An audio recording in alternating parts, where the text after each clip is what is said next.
Hey, welcome to 160 Plays. My name's Niru, and this is my review of The Last of Us.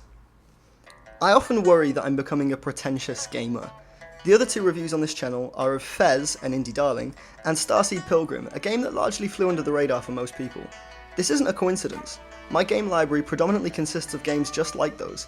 I unironically adore games like Limbo and Flower, and I'm in no way playing devil's advocate when I say that I don't enjoy the likes of Grand Theft Auto or Gears of War. So when a friend bought me a copy of The Last of Us, I was nervous. The last two, for want of a better word, mainstream titles that I bought on the back of stellar reviews were Telltale's The Walking Dead and Ken Levine's Bioshock Infinite. And sacrilegious though this might sound, with those titles I just couldn't understand what any of the fuss was about. To me, they were at best above average experiences. Booting up The Last of Us, I was uncomfortably skeptical. It had a few things in common with both of the aforementioned titles. The central emotional premise was a relationship between a rough, worn older man and an innocent yet headstrong younger girl. Like The Walking Dead, it was set in a seemingly post-apocalyptic zombie scenario, and like Bioshock Infinite, it was being touted as an action game centered around gunplay and close quarters combat. After downloading and installing the game while my girlfriend was out, we settled down to play, only to be met with a secondary installation screen telling us we needed an additional 13 gig install to play the game. Come 2 AM, we finally settled down to jump into The Last of Us. You play as Joel, a rough, southern single father who occasionally sounds like Tommy Lee Jones. Joel loses his daughter during the advent of the apocalypse, and as such he seems to have trouble forming relationships. Not too far into the story, you'll encounter Ellie, who you are tasked with smuggling across the country to a mysterious faction known as the Fireflies. Ellie serves as your companion throughout the majority of the story, and as you might imagine, plays the role of not my daughter all the way to replaced my daughter. The gameplay revolves around a series of linear encounters presented like levels, each of which can be restarted from the menu at any given time. These encounters usually task you with navigating a room full of various zombie types or armed raiders, and either making it to an exit or engaging them in combat. You'll spend a lot of time crouched behind walls, trying to avoid being spotted, or singling out targets for silent assassinations, all of which can be distracted with thrown bricks or bottles. Pressing R2 brings you into what I like to call Batman mode, where you can see the outlines of your enemies through walls and plan your approach accordingly. Ellie will accompany you throughout most of the encounters, and while she occasionally missteps or fails to take cover, she is mercifully invisible to any enemies until you are spotted. The game has a crafting system that allows you to create medical supplies, explosives, or modify a melee weapon to provide a single insta-kill hit. There are also supplements that can be found throughout the game that allow Joel to improve things like maximum health and his gun sway, and workbenches where you can improve your guns. While these are all good features, it's surprising how little is available to craft and modify your abilities. There are only 6 different crafting items to pick up in the entire game, and so you'll be collecting the same stuff 10 hours in that you were 10 minutes in. Speaking of 10 hours in, this game is long, taking anywhere between 10 and 20 hours for a first playthrough, as well as having a new game plus mode and an unlockable difficulty setting for repeated playthroughs. As well as only presenting the player with incredibly limited crafting options, the enemy variety is also surprisingly thin, with only 5 different enemy types, including raiders, that I can recall throughout the whole experience. The lack of variety on offer quickly leads to gameplay becoming stale, as very little changes between the opening chapter and the conclusion. The game is difficult. Playing on hard mode led to countless deaths and no small level of frustration. In several instances, I was forced to adapt my playstyle because the game was not allowing me to make use of certain tactics I'd carried over from other stealth games, like Batman Arkham Asylum and Deus Ex Human Revolution. This is fine. In fact, for the most part, punishing a player for not adapting their playstyle to meet the challenge ahead of them is a good thing. Even the rinse and repeat nature of restarting encounters from preset checkpoints can be used greatly to educate the player. Dark Souls is the perfect example of this. Where this game differs from something like Dark Souls is that it struggles with the conveyance of the rules of its world and the limits of its gameplay. To provide an example, there's a scene early on in the game where I had to make it through a room comprised primarily of clickers, an enemy that is blind and can only locate the player by sound. There were 2 clickers to deal with immediately, and a few more further into the room. I approached the first clicker silently from behind and grabbed it in preparation for a stealth kill. During the grab, I was not met with the usual prompt to silently strangle an opponent, and instead only had the option to use my quicker but single-use shiv. Confused slightly by this change-up, I took too long to make a decision and found out the hard way that an attack from a clicker is a one-hit kill. In the loading screen following my death, a tooltip informed me that the only way to kill a clicker silently from a grab is to use a shiv. Okay, lesson learned. On my next attempt, I attacked the clicker from behind and dispatched it silently with my shiv. I slowly approached the second clicker from behind. I didn't have a shiv, nor the crafting items to make one, so I figured I would grab it and settle for a loud takedown, as the other enemies were far enough away that at the very least I could flee and hide afterwards. I got within grabbing distance, but nothing was happening. I got even closer, at which point the clicker turned around and killed me. Assuming this was some kind of bug to do with my angle of approach, I retried the scenario, making subtle adjustments to the way I snuck up on the second clicker. Same problem. After puzzling it out for a few minutes, I realised that it was in fact impossible to even grab a clicker for any kind of takedown if you didn't actually have a shiv in your inventory. Again, nothing in the game had told me this. I had to learn via trial and error and some guesswork. On my 4th attempt, I decided I'd have to take out the clicker via the far less efficient method of punching it to death. After several jabs and hooks, the clicker got bored with my flailing and gave me the now expected response of an impromptu neck maul. Once again, recognising my frustration, a tooltip popped up in the loading screen telling me that clickers can't actually be harmed in close quarters combat without some kind of melee weapon. My 5th attempt found me picking up a nearby plank and attacking the clicker head on, upon which it deftly dodged all of my swipes and went for the neck once more. Now, at this point, the annoyance was really starting to take hold, and as I didn't want to come away with a bitter taste in my mouth about a game that I was trying my best to enjoy, I took to Google. It turns out that the way to deal with a clicker, if you're out of shivs, is to throw a brick or bottle at it, knocking it into a stun state, and then rush it with some kind of melee weapon. If the player has to resort to searching the web for the answer rather than intrinsically learning via the gameplay, and no, reading tooltips isn't gameplay, then your game is having an issue with conveyance. It's not even that the answer was staring me in the face all along. The way to deal with the situation was fairly convoluted, and every time I replayed the scenario, I made what seemed to be the most logical choice of progression. The game has other issues expressing some of its gameplay concepts. While you were told that a clicker can only locate you via sound, it also seems that they will occasionally notice you when you're standing completely still if they're close enough. In contrast, however, Joel's grunts and cries during any animation deemed silent by the game go entirely unnoticed by an enemy even inches away. These kind of inconsistencies with the world are a sort of ludonarrative dissonance, and while by no means game-breaking or overly intrusive, still serve to occasionally take you out of the immersion and remind you that however good a game The Last of Us might be, it's still a game. Typically, in a stealth game, I choose to avoid conflict altogether. I monitor patrol routes, find an opening, and then attempt to slip through a stage unnoticed. The Last of Us, I feel, was not designed to be played like this, and goes beyond encouraging lethal gameplay, at times pushing you into scenarios where the only option is to take out every enemy in the area before you can progress. Pacing in The Last of Us is a mixed bag. For a game set in a time after the apocalypse, there seems to be no shortage of life, and all of it wants to kill you. The game fails to feel like a worthy survival horror because the player is constantly bombarded with enemy encounters, each of which takes place in a predefined arena, and so instead lends to a more arcadey level-based feel than an all-encompassing survival experience.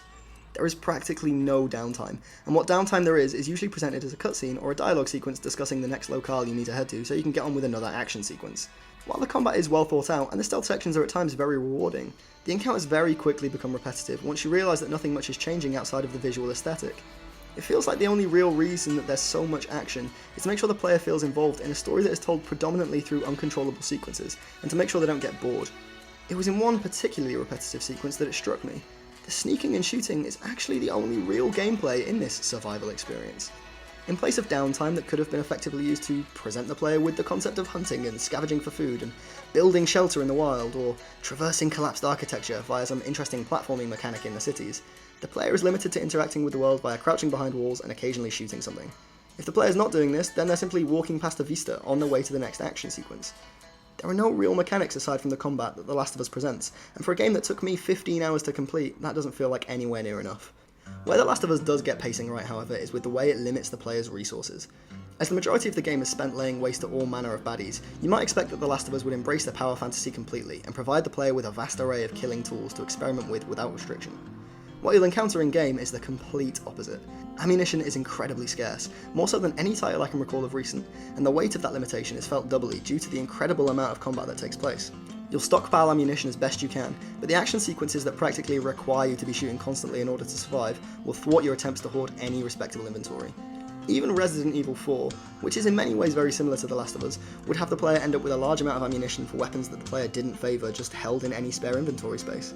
In The Last of Us, if you get ammo for a weapon you don't often use, you don't simply sigh and ignore it, you rejoice that you have extra ammunition and you use that weapon. At no point do you ever feel like you have enough, and the game feel relies on the player always feeling reluctant to give up even a single shell. I think one of the big reasons that this game is receiving such universal praise is the way it looks. Not only is it almost certainly the most realistic graphical experience available on consoles right now, with a beautifully rendered palette, phenomenal lighting, and a vast array of creatively designed enemies and environments, but the animations are buttery smooth. During hand-to-hand combat, there are a number of contextual animations that really bring the game to life. Stand near a ledge and Joel will smash an opponent's head into the edge, back someone up against a wall and Joel will slam your enemy into it at the first available opportunity. Sacrifices are made, however, in the pursuit of realism. Due to the detailed transitional animations between standing and attacking, a swing of a fist will come out up to a second later than the actual input, and as such the player loses the tactile feel that combat in a more traditional fighting game manages to achieve. The game doesn't ever manage to feel one-to-one, and you'll often be frustrated because the transition between an animation you're exiting and an attack you've been trying to get off is much longer than you were expecting. Now, many will write this off as a complaint because they don't think The Last of Us is a combat game, rather it is an immersive experience. But as mentioned before, combat is almost exclusively the way the player is allowed to interact with proceedings, and as such, it's difficult to describe The Last of Us as anything other than a combat game. Some would contend that The Last of Us is meant as a narrative experience, that the game's intention is to tell you the story and have you form emotional bonds with the characters and their plight. This is a valid proposal, but again the story is always presented as something happening around the player, or during the gaps between the action scenes that the player is allowed to actually engage in. And while we're on the subject, let's talk about the story. Don't worry, I'll keep this spoiler free. In order to be a powerful narrative experience, The Last of Us would have to tell an incredibly compelling story. Some games do survive on narrative alone. To the Moon is a great example of a game concerned far less with gameplay than it is about telling a tale, and having the player become emotionally involved with proceedings, and it has the great story that lets it do this. So, does The Last of Us tell a great story? Well, no, not really. If you've ever seen a post-apocalyptic survival film like Children of Men, then you know what to expect here. I personally managed to call a number of story elements within the first 10 minutes of the game, including the final twist, and not because I have an unusual level of foresight, but because I knew that The Last of Us wasn't going to stray too far from expectation, with regards to what stories in this genre do. You know that characters you form bonds with will die. You know seemingly friendly people will betray you. You know someone in your party will hide the fact that they're infected. At some point in the game, you'll be ambushed by an enemy who will be killed by a mysterious gunshot from off screen, at which point the camera will pan over to someone who has up until this point been non-violent, trembling with gun in hand. These kind of cliches exist in every story told about the apocalypse, and The Last of Us is no exception, with each event being easily preempted save a select few. Sure, you form bonds with the characters and come to care about them, but that's because you spend so many hours with them. If you spent 15 hours with Slippy from Star Fox, you'd form a bond. It's just inevitable with that sort of scale, and there are games like Eco and Shadow of the Colossus that can evoke powerful emotions and relationships with far less time, and with far less exposition and cutscene dialogue. The Last of Us doesn't tell a bad story. On the contrary, if you accept the tropes of the genre, the story is much better than many you'll see in AAA gaming, and there are some genuine moments of excellence, but it can't survive on its story alone. Though visually compelling, The Last of Us does have some rough edges. I encountered a number of bugs in gameplay, some of which required me to reboot from a previous autosave, and occasional graphical glitches where the camera moved through the world geometry. At one point in the game, I was assaulted by a group of enemies on a bridge, and rather than taking a stealthy approach, I picked up an axe and brutally murdered each one out in the open, not taking a single hit in the process. The encounter was over so quickly that the console seemed as confused and surprised by the success of my endeavour as I was, and decided that I couldn't have in fact murdered everyone so efficiently, so the encounter must still be happening. It took me a good 10 minutes before I realised that the game had bugged out, and was not allowing me to progress by providing me with an exit path, so I had to reload the game, effectively wiping out Joel's memory of his magnificent axe rampage. As you can imagine, this was heartbreaking. There are also some less impressive animations. Crouching down and picking up a number of supplies from a table above Joel will lead to him doing a strange dance reminiscent of a crab at a nightclub. The music is, if I was trying to be nice, atmospheric, insomuch as it's barely noticeable throughout. As with every post-apocalyptic soundtrack, all that's left is instrumental guitar music, and no one track stands out as being particularly engaging, save for a single piano piece that plays near the end of the game, which itself is nothing spectacular, but at the very least offers a change of tone from the last however many hours of uninspiring guitar. So, what is my opinion of The Last of Us? Well, it's tricky to say. The game is flawed in many ways, but it's definitely more good than bad. At times I found the game too repetitive and uninventive to really value it, but there were moments where the sheer level of polish and production value came together with a particular moment in the story or a certain gameplay sequence, and everything worked in such a way that I found myself really enjoying and appreciating the work that had gone into making this world. After an initial road bump of changing my gameplay style from stealth and stockpiling to action using all of my resources, the frustration of encounters subsided a little, but the sheer frequency of high-octane action sequences makes me think the game is better played over an extended period of time, rather than the 2 sessions I powered through it in. The issue I have with The Last of Us is that it fails to bring anything new or special to the table. It just feels like an update to the action-adventure genre. While I respect the technical excellence of the visuals and the realism of the animations, and admire that it takes its time telling its story, rather than trying to condense itself into a more manageable size, I can't truthfully say that it stands out in any field other than presentation. Game trailers are calling The Last of Us one of the defining games of our generation, and I'm inclined to agree. This is a generation where AAA games are free of risk or innovation, and instead focus on polishing working concepts, where games are trying harder and harder to be like films, and only use gameplay as a means to challenge the player, rather than immerse and engage them, a task that is simply left to cutscenes and scripted dialogue sequences. The Last of Us is not short on polish, in fact it's wonderfully complete, and often a joy to play because of that, but it does nothing to reinvent the medium, and in an industry as young as gaming, we can't afford to level our highest praises at games that simply choose to stagnate. If The Last of Us is trying to be the best game of its genre, then maybe it achieves that lofty goal. If its desire is to tell the same story told by every predictable post-apocalyptic game, film and book ever written, but with more passion, then it contends for the title admirably. The The Last of Us is a good game, and for some it might be a great game, that is champion in its own domain. So now perhaps it's time for gaming to move on from the model to which The Last of Us adheres, and start focusing on branching in new directions. Focusing on making games that marvel in showing people things they've never seen before, rather than trying more and more to recreate the objects and environments we see every day. Games about what it means to fall in love or deny our fate, rather than simply presenting the world with 1,000 different avenues through which to experience a power fantasy. Our medium has the unique ability to explore not just narrative, but entire concepts. You could make a game around something as simple as a premise, where the medium of film and literature are limited to telling stories. A game could be something as simple as giving a player a world in which light and dark are inverse, and we wouldn't need a romantic interest or a drawn-out gunfight in order to make that game engaging, as the very desire to explore and adventure separate what makes a game from what makes a story. We have the opportunity to provide experiences that other mediums simply cannot, and we shouldn't waste that opportunity trying to recreate successful models from other industries. There are hundreds of unique games out there exploring the boundaries and abilities of the video game as a form of expression, so maybe it's time for the AAA games industry to start trying to make something special, rather than simply acceptable.